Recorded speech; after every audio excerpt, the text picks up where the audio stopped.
جابان أبا ميمون الكردي صحابي جليل من صحابة الرسول محمد صلى الله عليه وسلم.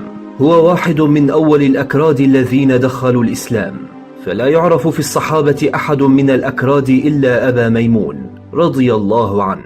عاش الصحابي أبا ميمون في عصر رسول الله بالمدينة المنورة، ويعتبر رمزا لدخول الكرد المبكر في الإسلام حتى قبل الفتح الإسلامي للعراق ومناطق الكرد في عهد الخليفة الراشد عمر بن الخطاب. لم تتوفر عن الصحابي أبا ميمون معلومات كثيرة، وهو عرف باسم أبا ميمون نسبة لابنه ميمون الكردي الذي نقل الحديث وروى بعضه عن أبيه الذي سمعه من رسول الله صلى الله عليه وسلم. فلقد ورد ذكر جابان الكردي في بعض المصادر الإسلامية، مثل أسد الغابة في معرفة الصحابة لابن الأثير، وفي كتاب الإصابة في تمييز الصحابة لابن حجر العسقلاني. وفي هذه الصفحة الكريمة من التاريخ سنروي لكم قصة الصحابي أبا ميمون جابان الكردي.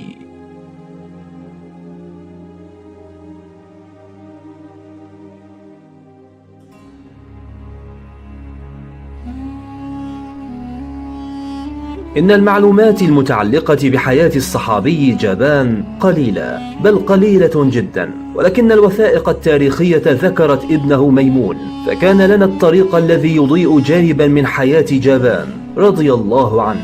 فقد ذكرت كتب رجال الحديث تابعيا جليلا اسمه ميمون الكردي، وقد جاء ذكره في كتاب ميزان الاعتدال في نقد الرجال للحافظ الذهبي أن كنيته أبا بصير، ولقد ذكر أيضا لكل من الحافظ المزي والحافظ الذهبي أن كنيته أبو الحكم.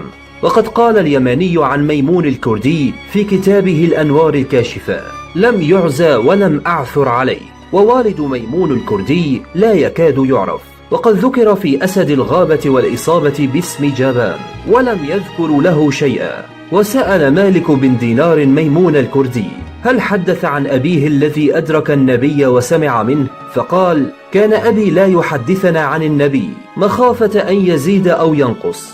وما يهمنا في الدرجة الأولى في هذه الحلقة هو جابان والد ميمون. وقد جاء في أسد الغابة لابن الأثير وفي تجريد أسماء الصحابة للحافظ الذهبي اسم صحابي يدعى جابان أبو ميمون. أما في الإصابة في تمييز الصحابة لابن حجر العسقلاني فجاء الخبر عنه كما يلي: جابان والد ميمون.